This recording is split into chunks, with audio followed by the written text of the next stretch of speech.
Okay, good evening everyone. Shalom Aleichem, Bruchim Haba, we're continuing our Shiurim in Sefer Devarim, which are again generously sponsored by Dr. Zakai and Mishpachta, Ilo Nishmas Hashem Eliezer ben Rabbi Yaakov Zakai, Ilo Nishmas Rivka Bas Tovia Halevi, and Rab David ben Rabbi Yaakov Tzvi HaKohen.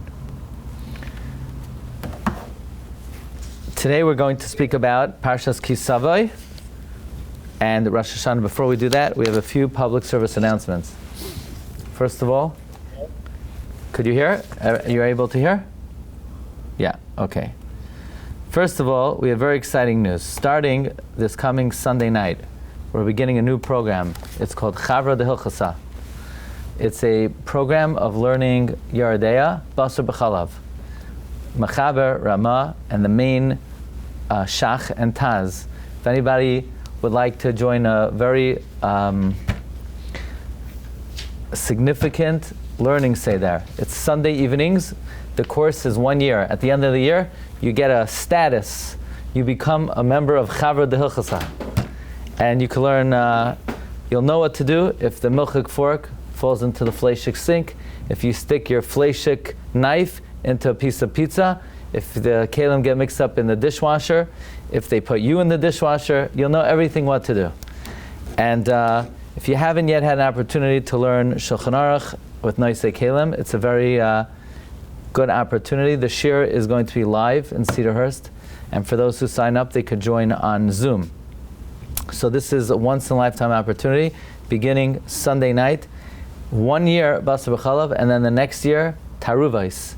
So look into it, consider it, and this just may be your calling. Okay, so Chavra de Hilchasa, Sunday night. Now you wanted to know what's the next, what time? This coming Sunday night will be 8 o'clock. Probably, maybe in general, 8:30. The next trip coming up is the Shabbos project of the Chief Rabbi of South Africa. You could join us in South Africa, Cape Town, Shabbos in Johannesburg, and then Yarchei Kala in Kruger National Park, Parshas Vayera in November. So take a look at that. Also, a very special opportunity. Okay, Parshas Savo. In the introduction to the Teichacha, the pasuk says, "Unesancha Hashem l'roish." Hashem will make you the head, v'loy l'zanav, and not the tail. V'hayisa rak lamala, and you will be only above. V'loy sia lamata, you will not be below. When will this be? When will you be the head and not the tail? When will you be above and not below? When? Ki sishma el mitzvahs Hashem leikecha. When you listen to the commandments of Hashem your God, Asher anoichi mitzavacha hayom, that I command you today, lishmar v'lasais. So here, it's a good thing to be a head and not to be a tail. Vashti was a tail. You don't want to have a tail. Not that she was a tail, but she grew a tail. You don't want to be a tail. A tail is not geschmack. You never heard somebody say, guess what? I'm a tail. It's not great to be a tail. You want to be a head. And Hashem says if you keep the mitzvahs, you will be ahead. Pun intended. You'll get ahead and you will be ahead. You will be a roish, not a tail. Now, later on, in the Teichacha, Parshas Savo, this week's Parsha, the Gemara says in Megillah, that Ezra was masakein that we read the Teichacha before Rosh Hashanah. So this way, when the year is coming to an end, the year comes to an end together with its curses. So right before the shir, I had a root canal. So that, as the years, all the stuff comes out at the end of the year, and as the year is going down the drain, recently I was in South America, and we did an experiment. There's a shaila whether the water in South America, whether it goes down the drain the other way. Some people say it's a myth, but I think it may be actually true. So as the year is going down the drain, just imagine, the year is going down the drain. Today is Yadalid. Tonight is Rei Tezvav. The year is going down the drain, and as the year is going down the drain, we read Parshas Savo. So we say, let all the curses go down the drain together with the year. So Tosfos asks, what do you mean? We don't lane kisave before the year is over. We always lane nitzavim before the year is over. So Torah says we need a buffer zone. Before the year, we don't want the curses to get too close to the new year. Otherwise, as they're going down the drain, you know how the drains work. Sometimes at the end, they overflow a little bit. So you want to make sure they go down the drain and they stay there. So we do kisavai, we make sure to pour something on top so it stays down the drain. Okay, so comes the toichacha, and the pasuk says, Hu yalvacha, he, the nations of the world will lend to you, ve'ata loy salvenu, you will not lend. Hu yel roish, he will be the head, ve'ata tiyel zanav, and you will be a tail. It's not good to be a tail. You want to be the head. So therefore, at the beginning of the year, the Gemara in Harakiah says there are certain foods that we should eat. Let's say the Gemara tells us you should eat rubia, karsi. You want to eat foods that signify amassing many mitzvahs. You want to eat foods that signify cutting off your enemies. The Gemara doesn't say anything about this food, but this food is brought in the Torah and in the Shulchan Aruch. Oichlim roish keves. You should eat the head of a ram. Not so easy to get a buffalo, so eat the head of a ram. Loimar, to say, Nia l'roish v'loy l'zanav. We want to be a head and not a tail. Now the question is, what if you don't have a ram? There's no way, or a sheep. A sheep. So in some stores, you could get a sheep. In most stores in the 5 towns, you could get a sheep head. But what if you can't find a sheep head? Or, let's say your wife says, over my dead body, you're bringing a sheep head into the house. So therefore, if you don't have a sheep head, yoichel roish acher, eat the head of another animal, shel behema, of an animal. Eat the head of a behema, or eat the head of, not of a fish, but rather of a bird, oishel oif, or of a bird. So you could eat the head of a cow, you could eat the head of a goat, you could eat the head of a deer, you could eat the head of a chicken. Psik reisha. What about a fish? Nice try. You thought you were getting off easy with the fish. That's not one of the options. Fish is not one of the options. You got to use an animal or a bird. Says the Torah, "V'oichlem roish keves."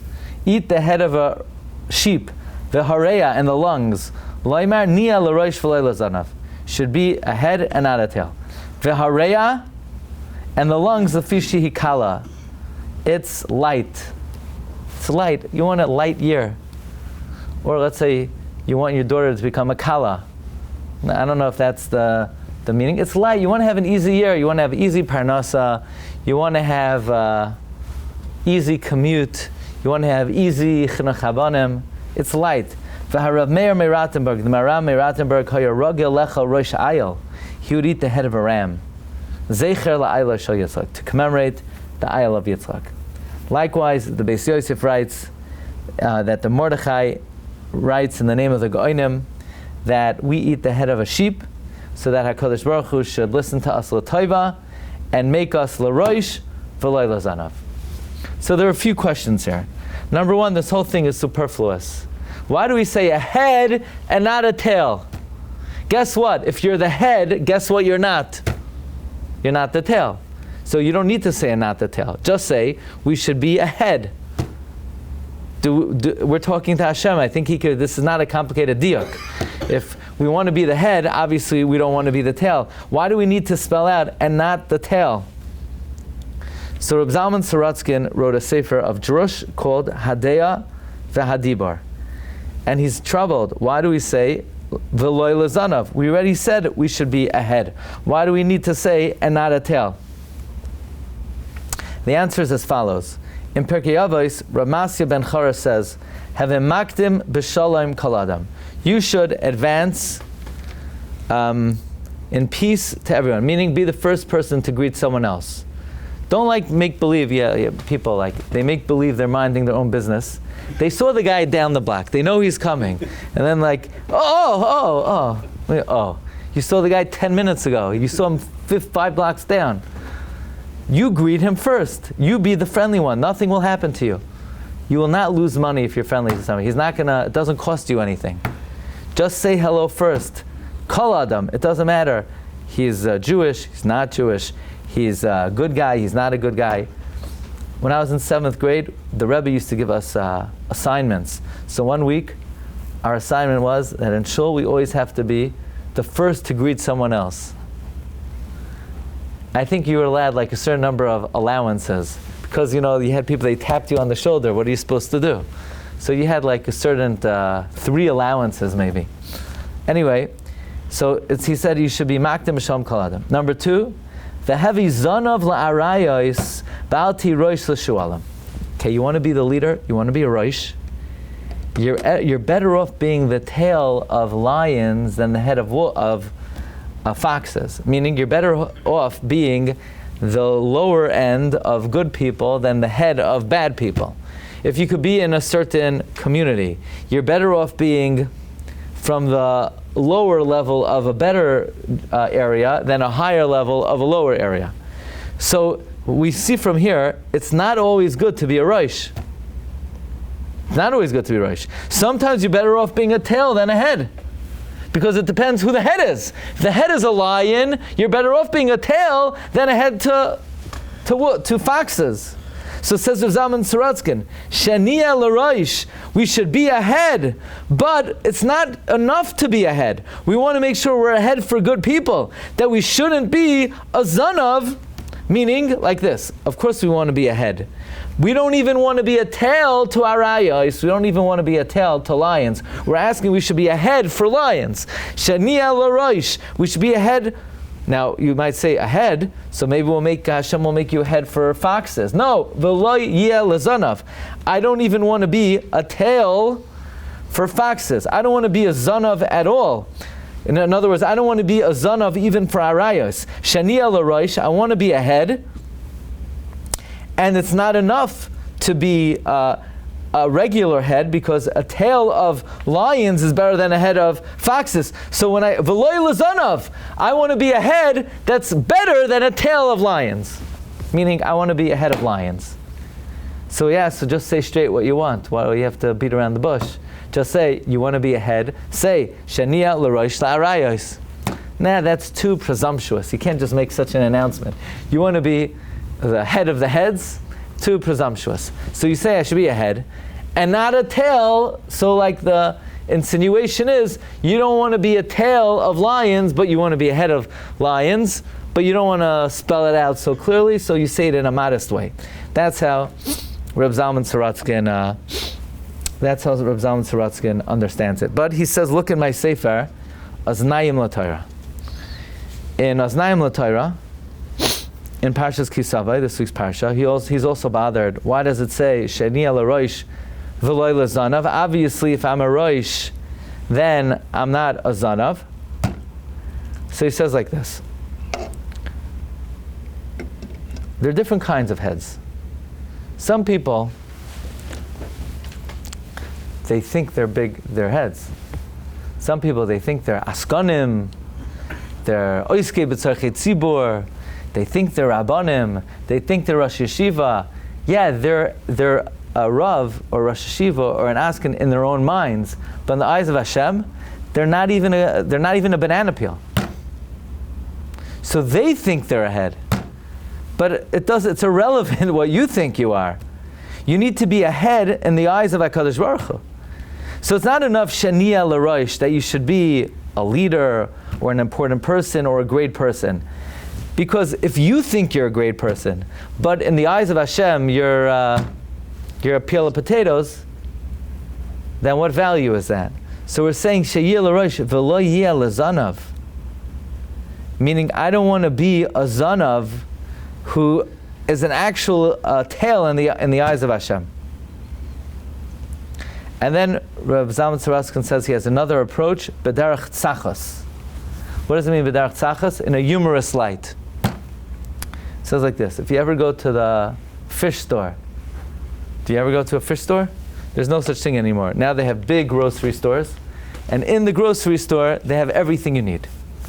There used to be something called a fish store, and there used to be something called a bakery. You can have a Gemara Megillah, regular Gemara Megillah, a bakery, a meat store. No, now everything in one. You need Mr. Clean, they have Mr. Clean. You need toothpaste, they have toothpaste. You need meat, they have meat. You need fish, you have fish. You need challah, everything. Everything all in one stop. You need to get an oil change, whatever you need in one. Even in bingo, you could get a strammel. Whatever you need. And you could buy them wholesale. And then you could open up small retail shops and you could maybe have your own butcher store. But there are no more fish stores. But if you're ever zeicha to go to a fish store, sometimes they cut the fish, they take the head, and here is a massive tuna. The tuna was 8 feet tall. It should really go for $2,000. What do? They cut off 90% of the body, they take the head, they put on the tail, and they sell it for $2,000, even though they already canned 90% of the meat. So sometimes the fishermen, they take the head and the tail and they fuse it together. So when we say, I want to be l'roish, I want to be the head, but v'loi l'zanav. I want to be the head of a body, not the head of a zanav. I want to be shania l'roish, but it shouldn't be a head for a zanav. It shouldn't be a head just for a tail. It should be a head for a whole body. Here's another pshat. This is from the Ar Yitzchak Likutim, Rabbi Yitzchak of Radvel, Api Chasidus. He says, many people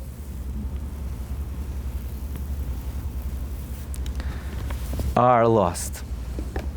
Why are they lost? Because they don't have someone to learn from. They don't have a Reish. They're good Jews. They daven. They learn. They send their kids to yeshiva. They do all the good things. They put on tefillin. They sit in the sukkah. They do whatever they need to do.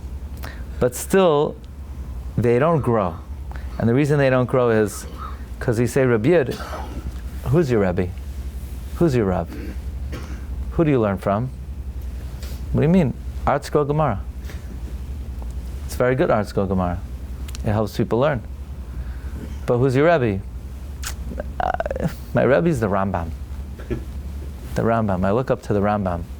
Pal, the Rambam's in Tiberia. He's been there for 1,000 years. Did you ever call him on the phone? Did you ever ask him one shaila in your life? No, I know why you picked the Rambam. Because you could ask him questions and then he gives you the answer that you want. He can't talk to you. Could you find somebody who lived less than 1,000 years ago to be your Rebbe? Do you have a Rosh in this world? You have anyone who you ever talk to about any important issue? Not someone who reads your palms. That also stopped like 600 years ago. Nobody could read palms. Nobody could read faces. But you need somebody to connect with. Shania l'roish. You need to have a head. You need to have somebody who leads you in this world. You need to have a Mara Derech. You need to have somebody to learn from. In fact, Reb Chaim Falaji, in the Sefer Tenufa Chaim, he says something very powerful. He says, V'hainu gamkein nusach leil Rosh Hashanah shebahaya shania l'roish sheyia lanu roish hamahalech lefanenu. That you should be a head that walks before us. Umoira oisanu asadarach. Meaning, Hashem, please help us have a head in this world. I need a Rebbe. I need a Rav. I need a Moira Derech. So many people don't have anybody that they learn from. Yeah, when was the last time you asked a shaila? What do you mean? One time I stuck a fleishik fork into a piece of pizza and I asked a shaila. Pal, that was the last time you asked someone a shaila? You don't need a rabbi for that. You could call a halacha hotline. That's what you need a rav for, to find out what you do if you stick a fork in a piece of pizza. When was the last time you asked somebody advice about what to do with your children? When was the last time you asked somebody advice about how to lead your life? When was the last time you asked somebody advice about what you should learn, how you should learn, where you should give tzedakah? What? What's that for? You need to have a rosh in this world. You need to have someone who you take eitzah from. Not somebody who you go to and he looks at you and he gives you a blessing. You need to have a Rebbe. So it's a tefillah. Shania l'roish, we should belong. It's interesting, we don't say Shania roish, that we should be a leader. Shania l'roish, we should have a connection to somebody who could guide us. Shania l'roish. What does V'lai Lazana mean according to that pshat? And not be a tail. A tail is just expendable. Because a tail, meaning don't belong to a tail. Otherwise, you're just following the crowd. You're just following what everyone else is doing. You don't have any direction. You're a tail. Here's another angle, and then you'll see what I'm getting at here. It's interesting, we say Shania l'roish. What's Shania l'roish? It should say Shania roish, we should be a leader. V'loi, yeah. Lizanav. No, in terms of your question, Shania l'roish, v'loi lizanav. Shania l'roish v'loi lizanav. In other words, we should belong to somebody who leads us and not to someone who's not capable of giving us direction. Well, But if you say V'nia rosh without the l, you could also say the zana. No, so the point, right, the point here, according to this last shot, we're saying Shania l'roish, that we should belong to someone who leads us. Not necessarily that we should be a leader. Right, fine. I'm saying the same reason you're asking le, you could also say le. So according to what we're saying, Shalaya lizanav, meaning we shouldn't belong to somebody who's okay. Reb Avram Falaji. Reb Avram Falaji was the son of Reb Chaim Falaji. Actually, when we were in Turkey, we were at his kever on his yard site. Reb Avram Falaji was a mala makom of Reb Chaim Falaji. And he's also bothered. Why Shania l'roish? Should say V'nia roish. So he would say that the word l'roish is a mnemonic, is an acronym, an acrostic. What does l'roish mean? It's a rashi tevois. Shania, lasois, ritzayin, avicha, shabashamayim. Shania l'roish, that we should be to do the will of our Father in heaven. Because the next day, on Rosh Hashanah, we're going to say im kebanim rachamenu karachim avabanim, that if we're like your children, have mercy on us like a father has mercy on his children. So we're mispalel that we would like to be like your children. Shania l'roish, lasois ritzoin avicha shabashamayim.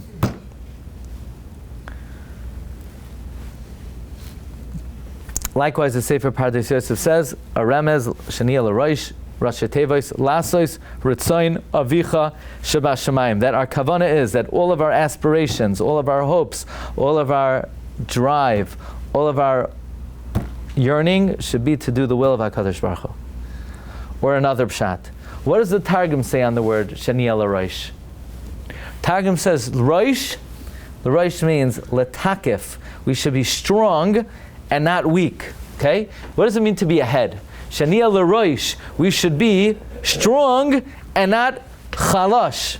So what is a takif? What is a gibar? Ezau gibar hakovish es yitzray. So we're mispalel, we should be takif against our Yetzer Hara to do what? Lasois ritzayin avicha shabbat shemayim. Okay, Rabbi Isai, fasten your seatbelts, because the whole shir is just an introduction to this. The Gemara says in Masechta Megillah.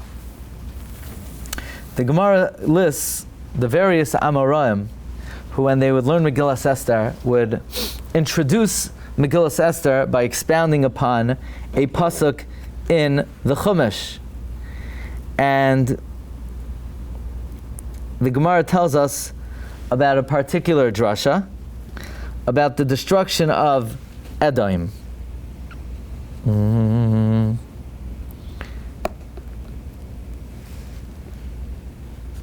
Says the Gemara that HaKadosh Baruch Hu, Rabbi Yonasan pasach la pischa l'hai Parshas amehacha, v'kamti aleim, I will stand up against Bavel, v'hichrati leBavel, I will cut off to Bavel. Shame, what does shame mean? A name. She'er, progeny.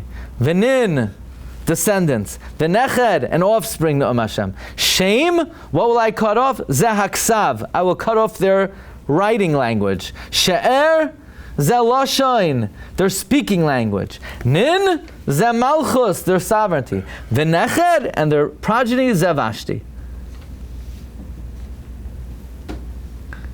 Says Rashi, what does it mean? Hashem will cut off their language.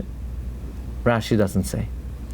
Says Tosfos, question, She'er is their language? What language do they speak in Bavel?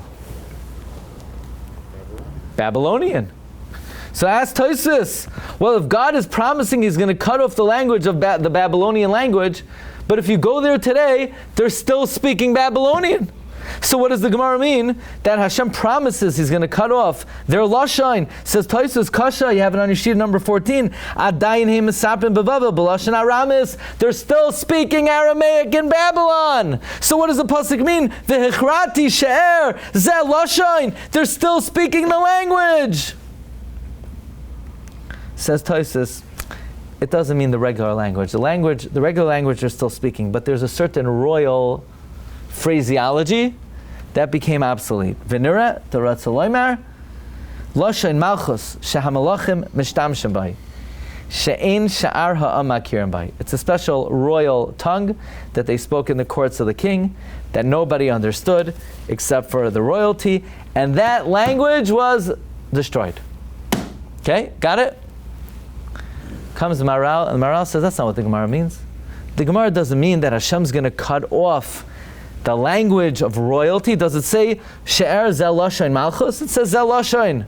If it says Zel Lashon, it means God is going to cut off Babylonian. You ready for this? This is a life changer. You might not be happy with me. It's okay. Says the Maral in Or Chadash. Look at number 15. Olakach Masha Hikshu b'Tosfos Hari Adayin Yesh Lahem Ksav Lebavel V'Davar Ze Einay Kasha. This is not difficult. Even though they still speak Babylonian, that's because they already had the language.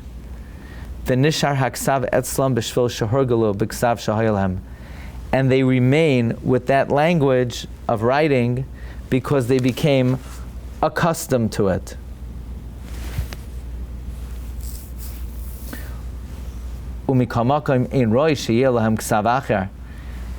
However, it is not fit for them to have another writing,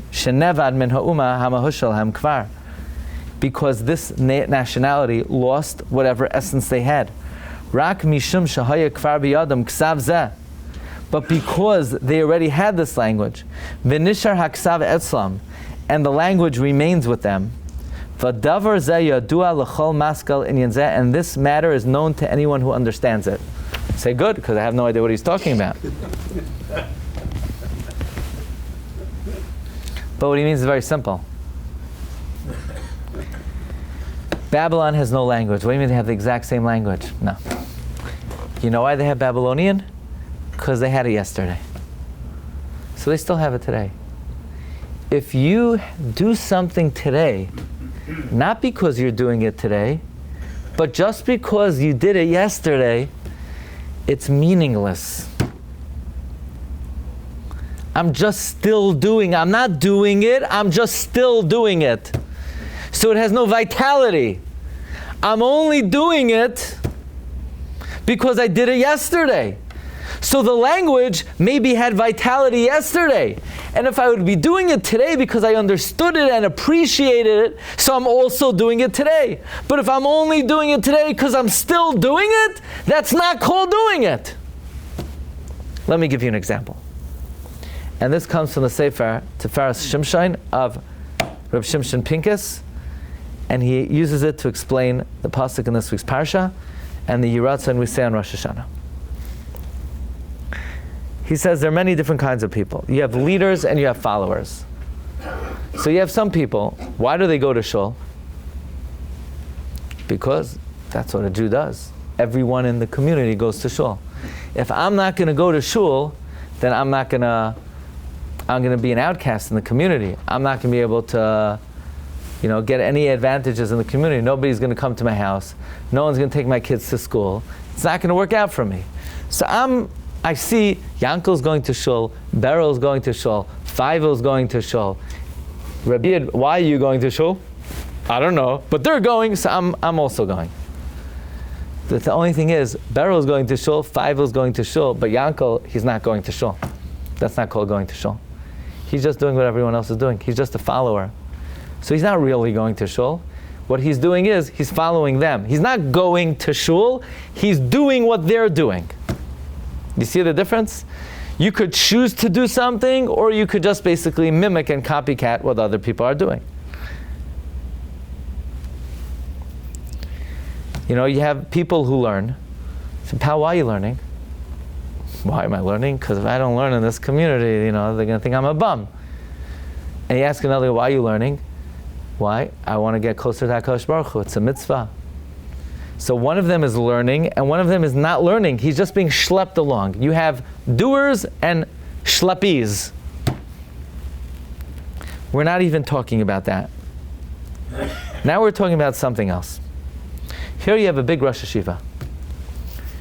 He learned in the Beis Medrash, and we learned in the Beis Medrash, he learned Baba Kama, Baba Metzia, Baba Basra, Gittin, Kedushin, Yivamas, Ksubas. And then he learned in the Koilel, and he prepared Shiurim, Baba Kama, Baba Metzia, Baba Basra, Gittin, Kedushin, Yivamas, Ksubas. Then he gave Shir when he graduated the Koilel, in Baba Kama, Baba Metzia, Gittin, Kedushin, Yivamas, Ksubas. And the rest of his life, he's coasting based on the fact that he learned good for 14 years. And you know what? He's a follower. Who's he following? Himself. He's no different than the guy who has no idea why he went to shul. He's just going to shul because Beryl and Five went to shul, so he's also going to shul. This Rosh Hashiva, he's not learning Baba Kama. He learned Baba Kama. He's coasting on the fact you have people who did it right for a short while, and now they're on autopilot. That's an exaggerated example. But the real example is most of us. And that is, we all do a lot of good things. But sometimes the good things we do need to be re-examined. Why am I learning now? Well, I'm learning now, I don't know, because I learned when I was 20. And why did you learn when you were 20? When I was 20, I was actually inspired to learn, and I really wanted to learn, and I wanted to come close to Hashem, and now why are you learning? I'm on autopilot, that's just what I do now. I haven't really thought about it in a long time.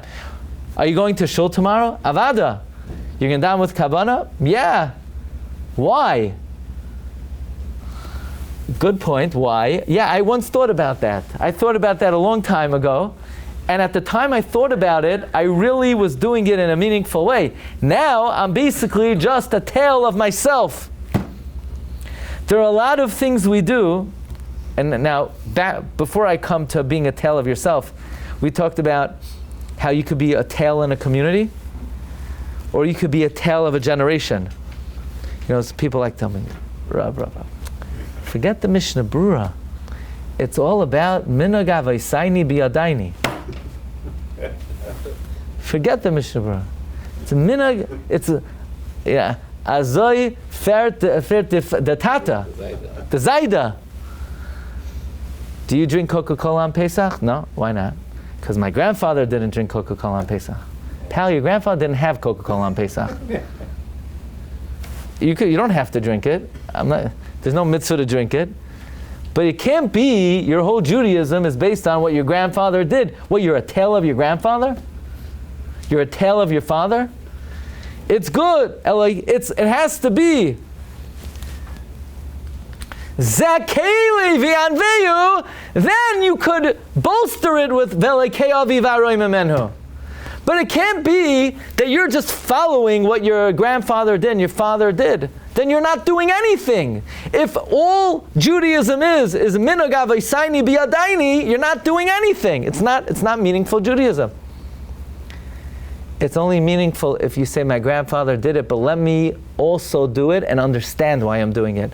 And I'm going to do it because I want to do it. then it's valuable to say, I am going to have my own meaningful understanding and connection to what was done. But you can't just do what anyone else does. Not other people in the community, not your grandfather, not your father, and not yourself. Because if you are 40 years old or 50 years old and 60 years old, and even if you're doing the right thing, you're doing the right thing, but you lost the independent understanding of why you're doing it.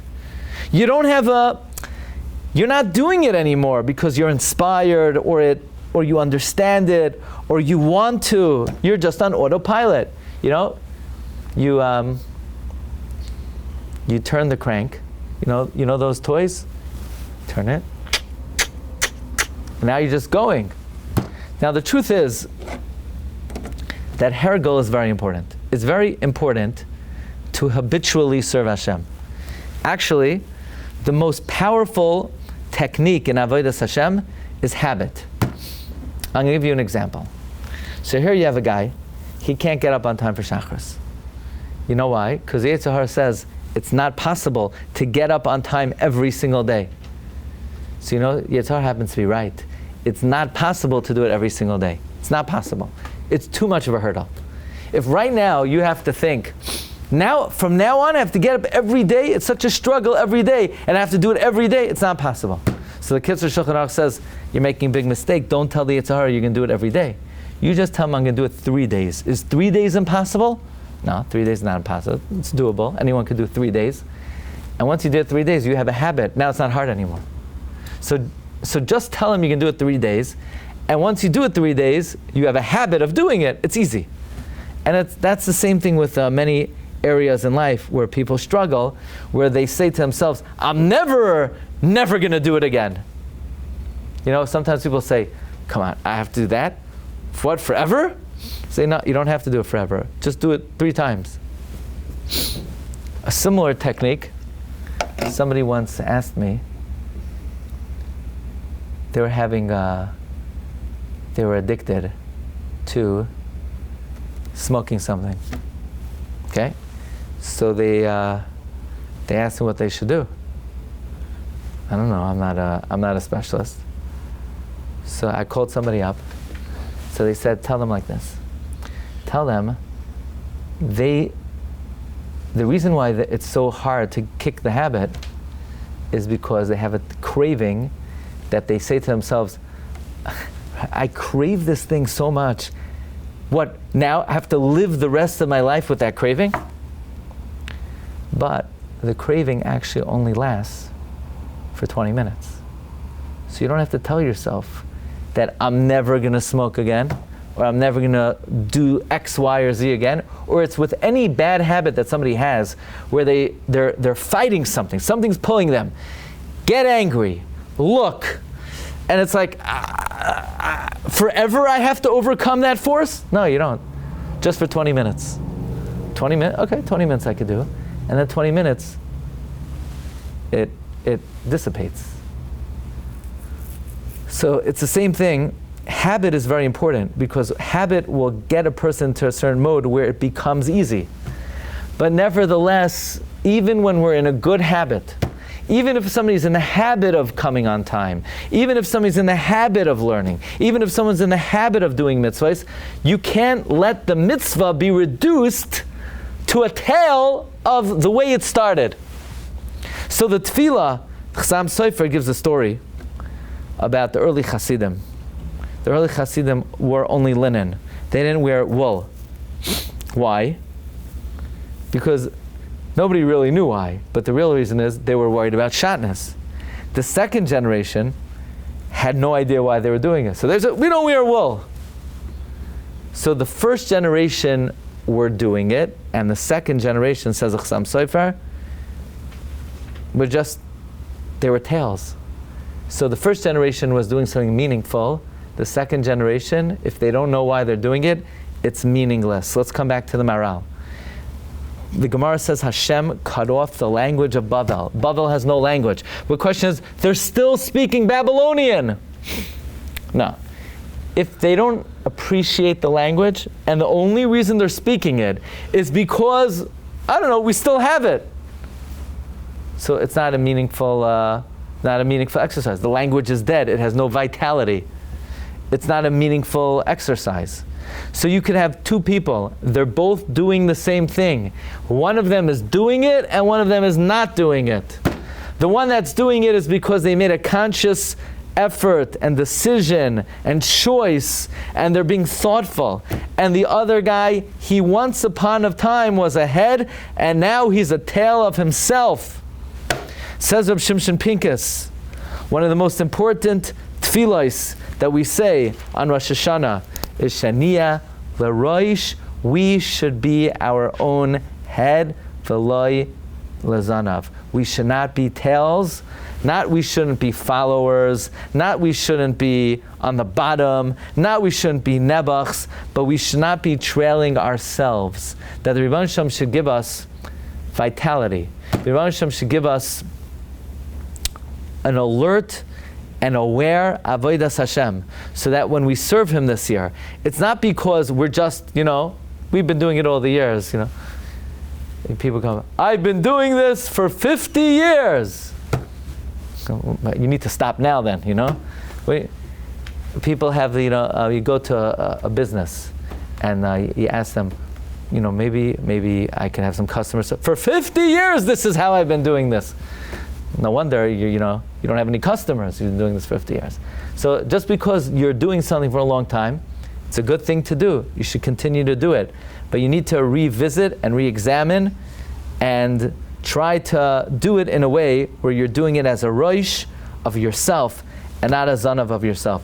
Rav Shimshon Pincus writes that Rosh Hashanah is designated as a special siyata d'shmaya, that it should be a roish, that we have a new beginning, we have a new start, and we're able to infuse vitality in everything we do, so that all the mitzvahs we do, all the masim tovim we do, all of the Torah we learn, and all of our aliyah could be on the madrega of roish, and not just, for sure not following other people, for sure not just following previous generations, and especially